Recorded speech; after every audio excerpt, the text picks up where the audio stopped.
এই জীবনে প্রথমবার বাতাসি আলু ঘুরতে আসা, এই একটা আলাদাই অনুভূতি।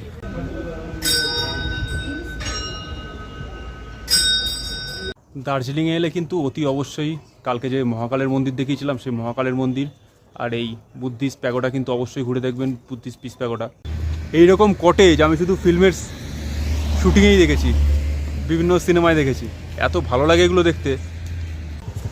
আমার না খুব স্বপ্ন ছিল জানেন তো, যে এইভাবে কোনো উঁচু পাইন ফরেস্ট বা ঝাউবনের মধ্যে দিয়ে হাঁটবো, পাহাড়ি রাস্তা, পাহাড়ের উপর দিয়ে হেঁটে চলবো। গত 15ই আগস্ট 2024 শিয়ালদা থেকে আপ তিস্তা তোরসা এক্সপ্রেস ধরে আমরা গিয়ে পৌঁছেছিলাম নিউ জলপাইগুড়ি এবং তার পরের দিন সকালবেলা অর্থাৎ 16ই আগস্ট 2024 শিলিগুড়ি বাস স্ট্যান্ডের থেকে আমরা বাস ধরে গিয়ে পৌঁছেছিলাম দার্জিলিং এবং ঘুরে দেখেছিলাম দার্জিলিংয়েরই আশেপাশের কিছু দ্রষ্টব্য স্থান। যথাক্রমে আগের দুটি পর্বে সেই গল্প শেয়ার করেছি। আজকে অর্থাৎ 17ই আগস্ট 2024 আমরা ঘুরে দেখব দার্জিলিংয়েরই আরও কিছু দ্রষ্টব্য স্থান, যেমন জাপানিজ পিস প্যাগোডা, ডালি মনেস্ট্রি এবং বাতাসি আলু। Good morning, explore with Ganguly চ্যানেলের আরও একটি নতুন পর্বে আপনাদের সকলকে স্বাগত জানাই। আজকে হচ্ছে 17ই আগস্ট 2024, সময় হয়েছে সকাল 10:05। এইমাত্র জাস্ট হোটেল থেকে বেরোলাম, বেরিয়ে সবার আগে যাচ্ছি এখন টিফিন করতে, ব্রেকফাস্ট করতে।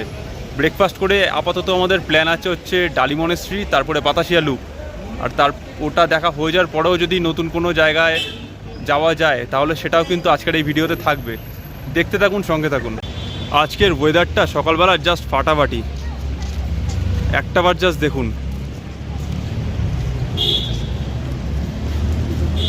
ওই দূরে হচ্ছে কাঞ্চনজঙ্ঘা, যদিও এখন মেঘের জন্য দেখা যাচ্ছে না, বাট আজকে সকাল 5:30 নাগাদ আমাদের হোটেল রুম থেকেই পরিষ্কারভাবে দেখা যাচ্ছিল, তখন মেঘ ছিল না। দুর্ধর্ষ দেখতে, কি প্রকৃতি। সকালবেলা ব্রেকফাস্ট করলাম, বাই নুডলস আর পুরি, বেশ হেভি ব্রেকফাস্টই হলো। এবার যাচ্ছি আমাদের আজকের first destination Japanese piece pagoda. এখান থেকে কিন্তু গাড়ি ছাড়ে বিভিন্ন, কিন্তু সমস্যাটা হচ্ছে এখানে গাড়ি রিজার্ভ না করলে যাওয়াটা খুব সমস্যা, কারণ শেয়ারে যাওয়ার জন্য সবসময় গাড়ি অ্যাভেলেবেল থাকে না, আর রিজার্ভ করে যেতে গেলে সেই অনেকগুলো টাকার ব্যাপার, 2-2,500 টাকা। তাই আমি আর বিধানদা ডিসাইড করলাম যে আমরা হেঁটেই, রাস্তাটা গুগল ম্যাপসে দেখলাম, আর হেঁটেই এখান থেকে চলে যাব। দূরত্ব দেখাচ্ছে এখান থেকে 1.5 কিলোমিটারের মতো, কিন্তু পাহাড়ি রাস্তা পুরোটাই চড়াই, তাই একটু হয়তো বেশি সময় লাগবে। আর পাহাড়ি রাস্তায় কিলোমিটারগুলো একটু অনেক বেশি মনে হয়। তো যাই হোক, এখন এখানে যাচ্ছি পিস প্যাগোডা, আর রাস্তাটা কিন্তু পুরোই চড়াই, পাহাড়ের ওপর দিয়ে রাস্তা, এখান দিয়ে কোনো গাড়ি টাড়ি যায় না, জাস্ট ঘুরে ঘুরে যেমন পাহাড়ি রাস্তায় রাস্তা যায় সেরকমই। একটু সমস্যা হতে পারে যাদের হাঁটুর প্রবলেম আছে কিংবা কোমরের বা শ্বাসকষ্টের প্রবলেম আছে, তারা কিন্তু অ্যাভয়েড করবেন, এভাবে হেঁটে যাবেন না। বাট যেহেতু আমাদের কাছে সময় আছে তাই আমরা হেঁটেই চলে যাচ্ছি। पीस पैगोडा जाने वाला रास्ता किधर से? पीस पैगोडा का रास्ता यहाँ से शॉर्ट कितना यहाँ से पड़ेगा कि यहाँ से? अच्छा अच्छा, এখান দিয়ে চলো। তো একজনকে জিজ্ঞেস করলাম যে রাস্তাটা কোন দিক দিয়ে, উনি দেখিয়ে দিলেন এরকমই সরু রাস্তা যেরকম দেখতে পাচ্ছেন, এখান দিয়ে হেঁটে হেঁটে ঘুরে ঘুরে উঠতে হবে। ওই নিচের থেকে আমরা ঘুরে ঘুরে হেঁটে হেঁটে উঠে আসছি, এখন এখান দিয়ে যাচ্ছি। রাস্তায় যে দেখতে পাচ্ছেন পুরোই কিন্তু চড়াই, এখানে কোনো সিঁড়ি নেই, খাড়া শুধু রাস্তা উঠে গেছে। এমনিতে পাহাড় চড়ায় আমার কোনো সমস্যা নেই, কারণ ভীষণ এনজয় করি আমি, তাই দেখি গিয়ে আশা করি ভালোই লাগবে। এই রাস্তা দিয়ে উঠে আস্তে আস্তে বিল্ডিংটা চোখে পড়লো, এটা হচ্ছে এখানকার সার্কিট হাউস। এই যে নীল রঙের বিল্ডিংটা। पीस पैगोडा का रास्ता किधर से है? Peace Pagoda, thank you. रास्ता है ना, सीधा ऊपर जाना पड़ेगा। ओके ठीक है। বিধানদা একজনকে জিজ্ঞেস করলো আবার রাস্তাটা কোন দিক দিয়ে, তো দেখিয়ে দিল। হ্যাঁ যেতে হবে, এখনও প্রায় 1 কিলোমিটারের উপর বাকি আছে রাস্তা। রাস্তায় উঠে আস্তে আস্তেই হোটেলটা চোখে পড়লো, নাম হচ্ছে ভিলা এভারেস্ট দার্জিলিং। আর্কিটেকচারগুলো একবার দেখুন, এগুলো কিন্তু নর্মাল যে আমাদের ওখানে হোটেল পাওয়া যায় সেরকম কিন্তু নয়, ব্রিটিশ কায়দায় পুরো, মানে ব্রিটিশ আর্কিটেকচারের ওপর বেস্ট করা এই হোটেলগুলো। আমরা প্রায় 500 মিটার কভার করে নিয়েছি, আর 1 কিলোমিটারের মতো পথ বাকি আছে এখনও। আচ্ছা, একটা কথা আপনাদের বলে রাখি, এইরকম পাহাড়ি রাস্তায় যখন আপনারা কোথাও ট্রাভেল করবেন বা ট্রেক করবেন, অলওয়েজ চেষ্টা করবেন সঙ্গে জল রাখার, কারণ ওপরে কিন্তু অক্সিজেনের মাত্রাটা অনেকটাই কম, আর হেঁটে যেতে গেলে কিন্তু মুখ শুকিয়ে যাবে, আর জলের দরকার কিন্তু পড়বে। আর একটা জিনিস, কখনোই তাড়াহুড়ো করবেন না। তাড়াহুড়ো করলে কিন্তু এখানে আপনারা এনার্জি পাবেন না, হাঁপিয়ে যাবেন, বসে যেতে হবে। ধীরে ধীরে যাবেন, অনেক দূর যেতে পারবেন। সময় লাগবে একটু, কিন্তু যেতে পারবেন অনেক দূর। দেখুন একবার পিছনটা, আমার পিছনের ব্যাকগ্রাউন্ডটা একবার দেখুন, দুর্ধর্ষ। এখানে নানা রকম হোমস্টে রয়েছে। রাস্তায় উঠে আস্তে আস্তে দেখছিলাম প্রচুর হোমস্টে আছে। এগুলো কিন্তু আপনারা চাইলে booking.com বা গোয়াইবিবো নানা রকম যেসব বুকিং সাইট আছে সেখানে কিন্তু অ্যাভেলেবেল পেয়ে যাবেন, বা এখানে এসেও কিন্তু আপনারা চাইলে একটু ঘুরে দেখে, এখানে নানা রকম হোমস্টে আছে, বার্গেনিংও করতে পারেন চাইলে। একটু ওপরের দিকে উঠলে দামটা একটুখানি কম পড়বে। আর যেগুলো একদম দার্জিলিং ম্যালের সামনে আছে, হোটেল বলুন বা হোমস্টে বলুন, সেগুলোর কিন্তু প্রাইস একটু হলেও হাই। তো সেগুলো আপনাদের চয়েসের ওপরে, আপনাদের ডিমান্ডের ওপরে। এইরকম কটেজ আমি শুধু ফিল্মের শুটিংয়েই দেখেছি, বিভিন্ন সিনেমায় দেখেছি। এত ভালো লাগে এগুলো দেখতে, দারুণ দেখতে। এইরকম কোনো কটেজে থাকার আমার ভীষণ ইচ্ছা ছিল, বাট এখন হলো না। দেখবো পরে, আশা করি নিশ্চয়ই আবার আসবো দার্জিলিংয়ে হোক চাই অন্য কোথাও হোক, সেখানে গেলে একবার ট্রাই করবো এরকম একটা কটেজে থাকার। এখানে খেয়াল করুন, রাস্তার পাশ দিয়ে লাইন দিয়ে পরপর এখানে বসার জন্য কিন্তু সিট করে দেওয়া আছে, সিমেন্টের বাঁধানো সিট। যদি হাঁটতে হাঁটতে আপনারা হাঁপিয়ে পড়েন, তাহলে কিন্তু এই সিটে বসে রেস্ট করে নিতে পারেন এবং সামনে আবার এগিয়ে যাওয়ার জন্য প্রস্তুতি নিতে পারেন।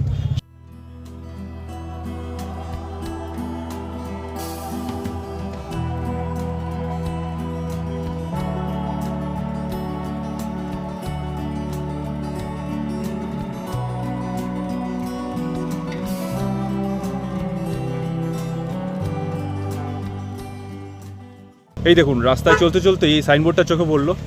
বাঁদিকে যদি চলে যান তাহলে হচ্ছে আপনারা পেয়ে যাবেন জলপাহাড় আর সেন্ট পল স্কুল হবে আই থিঙ্ক এটা।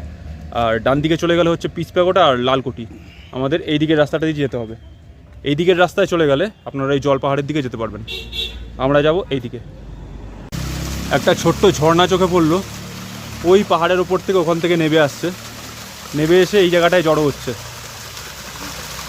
আবার এখান দিয়ে গিয়ে রাস্তার ওই ফুট দিয়ে ওই দিকে আরও পাহাড়ের নিচে প্রবাহিত হচ্ছে। দেখি তো দেখা যায় কিনা কিছু।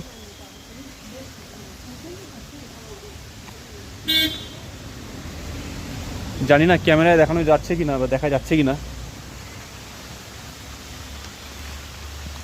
ওই নিচে ওইখান দিয়ে চলে গেছে ঝর্ণাটা, বই একদম নিচের দিকে। আমার না খুব স্বপ্ন ছিল জানেন তো, যে এইভাবে কোনো উঁচু পাইন ফরেস্ট বা ঝাউবনের মধ্যে দিয়ে হাঁটবো, পাহাড়ি রাস্তা, পাহাড়ের ওপর দিয়ে হেঁটে চলবো, পাহাড়ের কোলে এই যে ছোট ছোট কুটির ঘরের মতো আছে সেগুলো দেখবো, পাহাড়ি মানুষজন। আমি পাহাড় ভীষণ ভালোবাসি। আমি সমুদ্রকে কখনোই ছোট করছি না, কিন্তু পাহাড় আমার কাছে একটা আলাদাই, মানে নস্টালজিয়া, আলাদাই একটা ভালোবাসা, আলাদাই একটা মায়া বলতে পারেন। আমি জানি না ক্যামেরার মাধ্যমে আমি আপনাদের এই সৌন্দর্য কতটা সামনে তুলে ধরতে পারছি বা কতটা বোঝাতে পারছি যে এই জায়গাটা কতটা সুন্দর। আপনারা এখানে আসুন, এসে নিজেরা ঘুরে দেখুন, তাহলে বুঝতে পারবেন।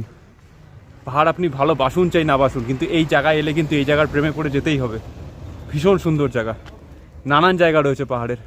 আপনারা আসুন, ঘুরে দেখুন, খুব ভালো লাগবে।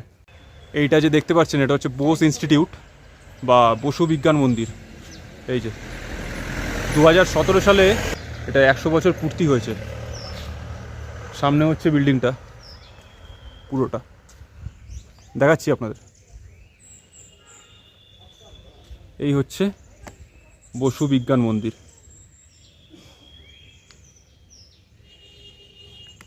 এই পাহাড়ি অঞ্চলে এসে একটা জিনিস চোখে পড়লো, খুব ভালোও লাগলো।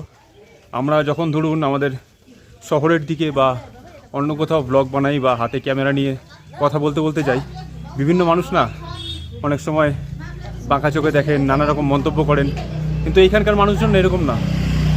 আমার মনে হয়েছে এটা অনেকটাই হয়তো সরল।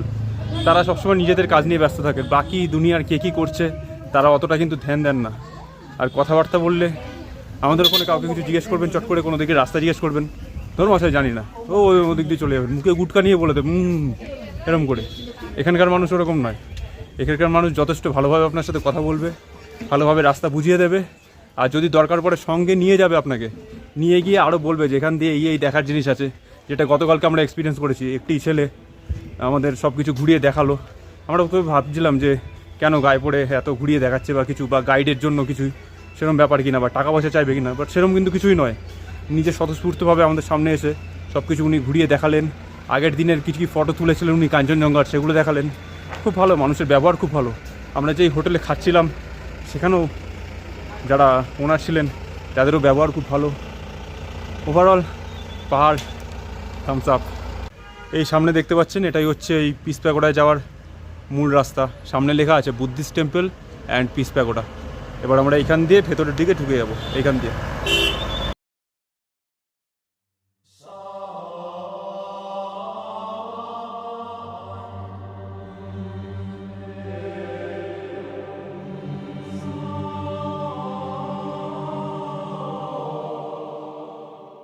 এই যে সামনে দেখালাম এটা হচ্ছে জাপানিজ টেম্পল। এখানে ঢুকতে গেলে কিন্তু অবশ্যই জুতো ছেড়ে প্রবেশ করতে হবে।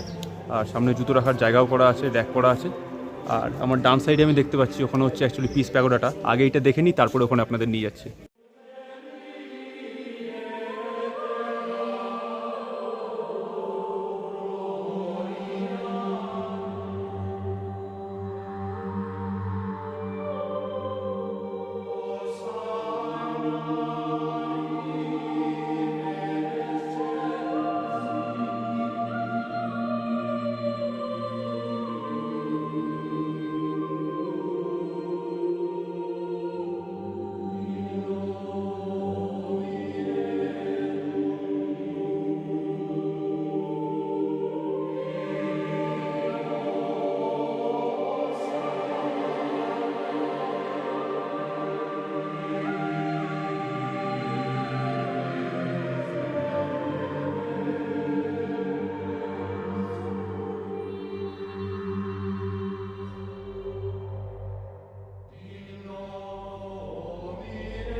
জাপানিজ টেম্পলটা ঘুরে দেখলাম। এবার আমরা যাচ্ছি হচ্ছে জাপানিজ প্যাগোডার দিকে। জাপানিজ প্যাগোডাটা আপনাদের দেখাচ্ছি, দেখুন তো অন্য কোনো জায়গার কথা মনে পড়ে কিনা। এই যে সামনে দিয়ে সিঁড়ি উঠে গেছে, এখান দিয়ে হচ্ছে জাপানিজ পিস প্যাগোডা। এটা অনেকটা হচ্ছে আমাদের ধবলগিরির যে ওখানে বৌদ্ধ স্তূপা আছে, অনেকটা তারই আদলে। চলুন যাওয়া যাক।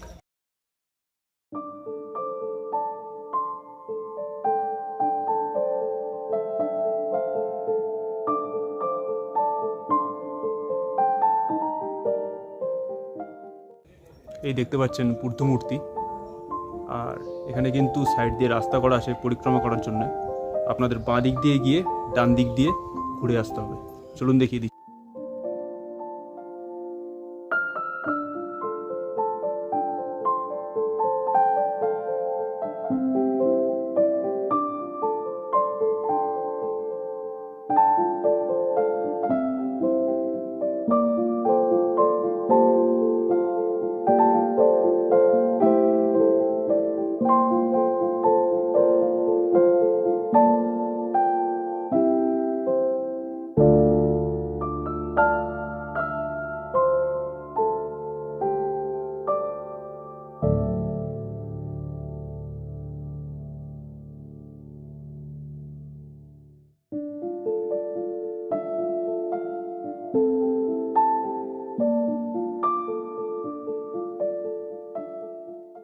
দার্জিলিংয়ে এলে কিন্তু অতি অবশ্যই কালকে যে মহাকালের মন্দির দেখিয়েছিলাম সেই মহাকালের মন্দির আর এই বুদ্ধিস্ট প্যাগোডা কিন্তু অবশ্যই ঘুরে দেখবেন। বুদ্ধিস্ট পিস প্যাগোডা খুব ভালো লাগবে।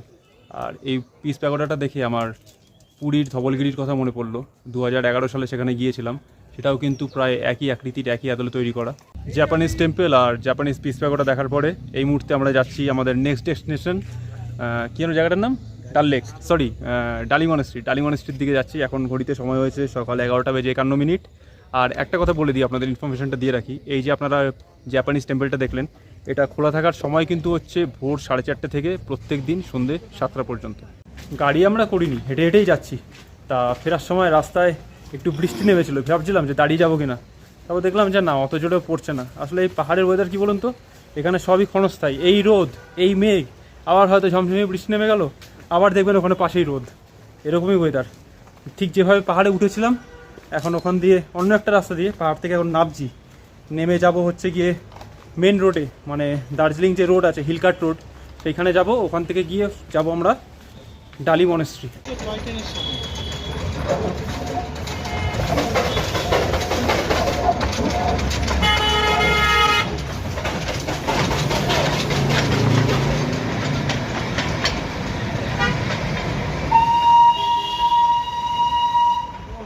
ঘড়ির সময় হয়েছে দুপুর 1:25।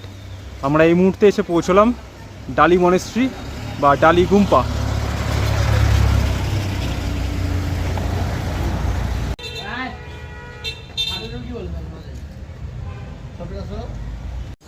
এইখানে ঢুকতে গেলে কিন্তু আপনাদের এন্ট্রি ফিস দিতে হবে। টিকিট কাটতে হলো আমাদের 20 টাকা করে। আর সামনে আমি দেখতে পাচ্ছি এখান দিয়ে লেখা আছে মিউজিয়াম দিস ওয়ে। এখান দিয়ে এখন ভেতরে যাব, ভেতরে গিয়ে দেখাচ্ছি আপনাদের। এই হচ্ছে সামনে মিউজিয়ামের রাস্তা, আর ঠিক এর উল্টো দিকেই রয়েছে প্যাগোডা যাওয়ার রাস্তা। বাট আমরা আগে মিউজিয়াম যাব, তারপর প্যাগোডা যাব। চলুন যাওয়া যাক।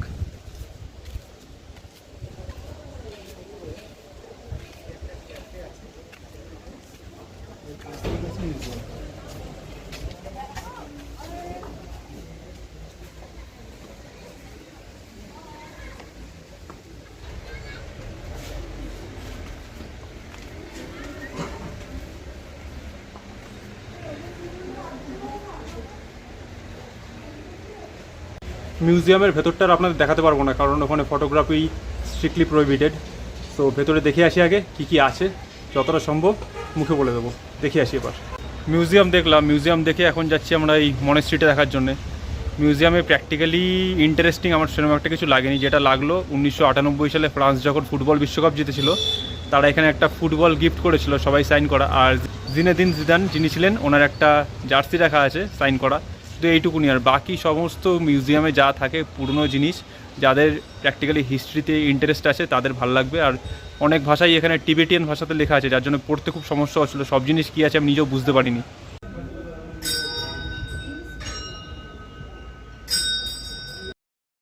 দার্জিলিং শহরের দার্জিলিং রেলওয়ে স্টেশন থেকে মাত্র 5 কিলোমিটার দূরেই কিন্তু অবস্থিত এই ডালি গুম্ফা বা ডালি মনেস্ট্রি। 1971 সালে ক্যাবজে থুকসে রিম্পোচে নামে এক বৌদ্ধ সন্ন্যাসী এই মঠটির নির্মাণ করেন।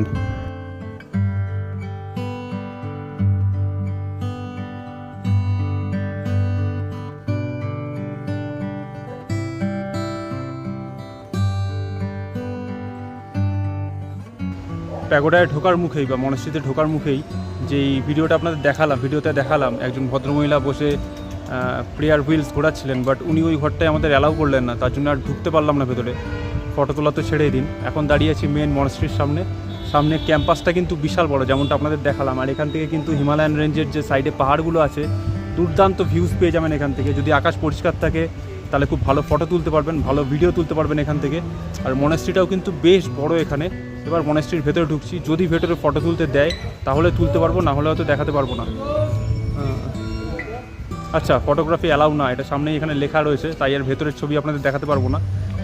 ভেতরে দেখে আসি, যদি সম্ভব হয় একটা ছবি যদি তুলতে পারি তাহলে দেখাবো, না হলে আর সেটা হয়তো সম্ভব হবে না। আপনারা এসে দেখে নেবেন।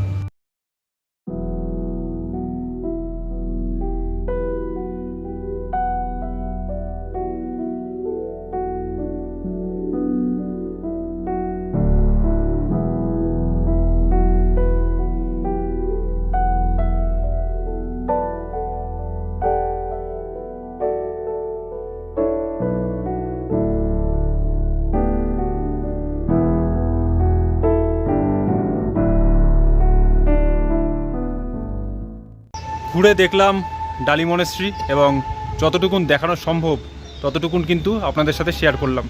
এবার আমাদের প্ল্যান ছিল বাতাসিয়া লুপে যাওয়ার, কিন্তু ওয়েদার খুব খারাপ, বৃষ্টি হয়ে গেল এই মুহূর্তে খুব জোরে। আমরা এই মনেস্ট্রির ভেতরেই ওয়েট করছিলাম দাঁড়িয়ে। তা যদি একটুখানি ওয়েদার ভালো হয় তাহলে হয়তো বাতাসিয়া লুপ যেতে পারবো, না হলে আজকে হয়তো আর বাতাসিয়া লুপ যাওয়া হবে না। আগামীকাল অর্থাৎ 18 তারিখ আমরা এখান থেকে একটা নতুন ডেস্টিনেশনে যাচ্ছি, তবে সেটা কোথায় যাচ্ছি আজকেই বলবো না, পরের পর্বে সেটা আপনারা জানতে পারবেন। আপাতত এখন চেষ্টা করছি যদি বাতাসিয়া লুপটা একটু ঘুরে দেখা যাক, যদি ওয়েদারটা একটু ভালো হয় তাহলে যেতে পারবো ঠিকই। এই হচ্ছে বাতাসিয়া লুপের এন্ট্রি পয়েন্ট। Thank you. এই হচ্ছে টিকিট, আমাদের টিকিট করলো পার পার্সন 50 টাকা করে।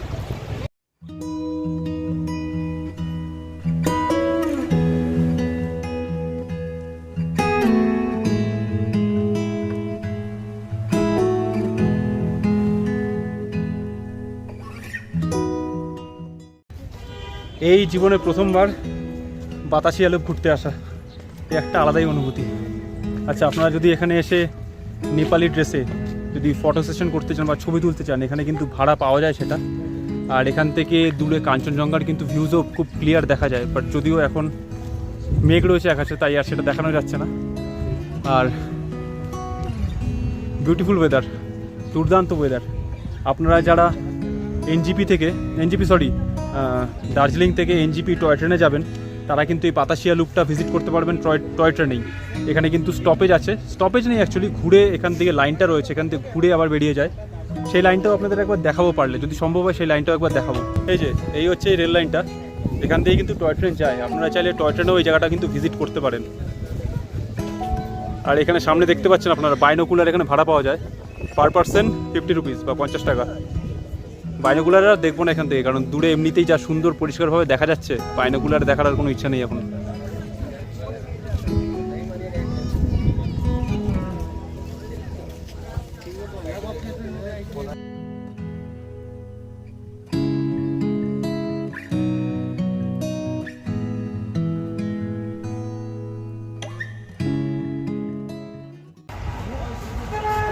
ফটো সেশন কত? 50 টাকা। আচ্ছা, আমার বাবা দার্জিলিংয়ে ঘুরে গেছিলেন, অনেক গল্প শুনেছি দার্জিলিংয়ের, এই বাতাসিয়া লুপের গল্প। দার্জিলিংয়ে যে মেঘ ভেসে যায় বাসের ভেতর দিয়ে, বা সামনে দাঁড়িয়ে থাকলে মেঘ ভেসে যায় সেখান দিয়ে। ছোটোবেলায় যখন এই গল্পগুলো শুনতাম, তখন কিন্তু আমার নিজেকে খুব নস্টালজিক ফিল করতাম। এখন দেখতে পাচ্ছি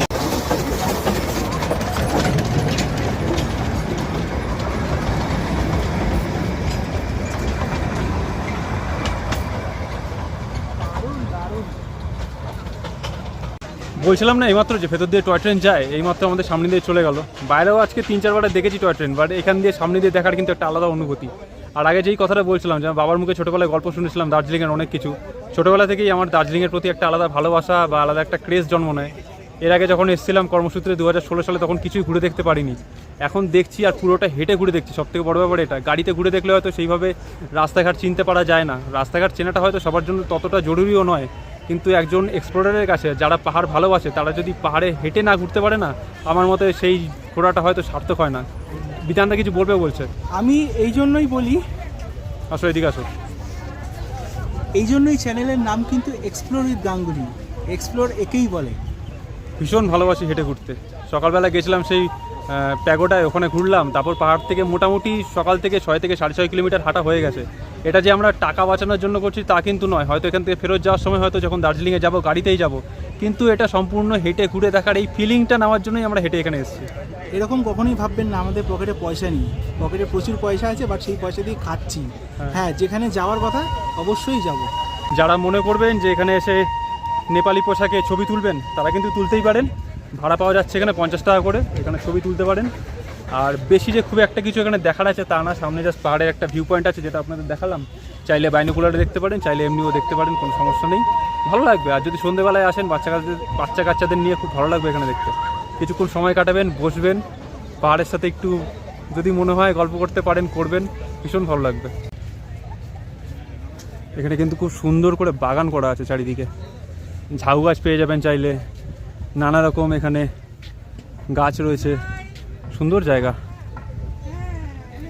আর নাম হচ্ছে বাতাসিয়া লুপ। সামনে একটা বসার জায়গাও আছে, এখানে আমার হাত বরাবর দেখতে পাচ্ছেন, চাইলে এখানে গিয়ে আপনারা বসতেও পারেন।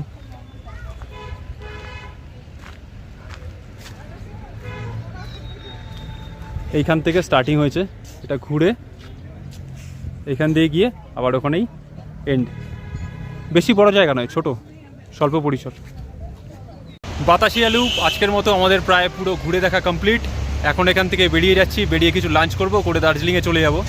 এই ভিডিওটা আজকে এখানেই শেষ করছি। যদি ভালো লেগে থাকে ভিডিওটা অবশ্যই কিন্তু লাইক করবেন, চ্যানেলটি সাবস্ক্রাইব করবেন, এবং যদি কোনো মতামত জানানোর থাকে অবশ্যই কিন্তু কমেন্ট সেকশনে কমেন্ট করে জানাবেন। আর সাবস্ক্রাইব করার সময় পাশে থাকা বেল আইকনটি কিন্তু অবশ্যই প্রেস করবেন, আর অল নোটিফিকেশন বাটনটা কাইন্ডলি অন করে দেবেন। তাহলে যখনই আমি একটা নতুন ভিডিও দেবো তার ইনস্ট্যান্ট নোটিফিকেশন পৌঁছে যাবে আপনার কাছে। আগামীকাল অর্থাৎ 18 তারিখ আমরা দার্জিলিং থেকে চলে যাচ্ছি অন্য একটি জায়গায়, অন্য একটি ডেস্টিনেশনে। কোথায় যাচ্ছি সেটা আপনারা পরের এপিসোডে জানতে পারবেন। আজকের জন্য ধন্যবাদ, টাটা।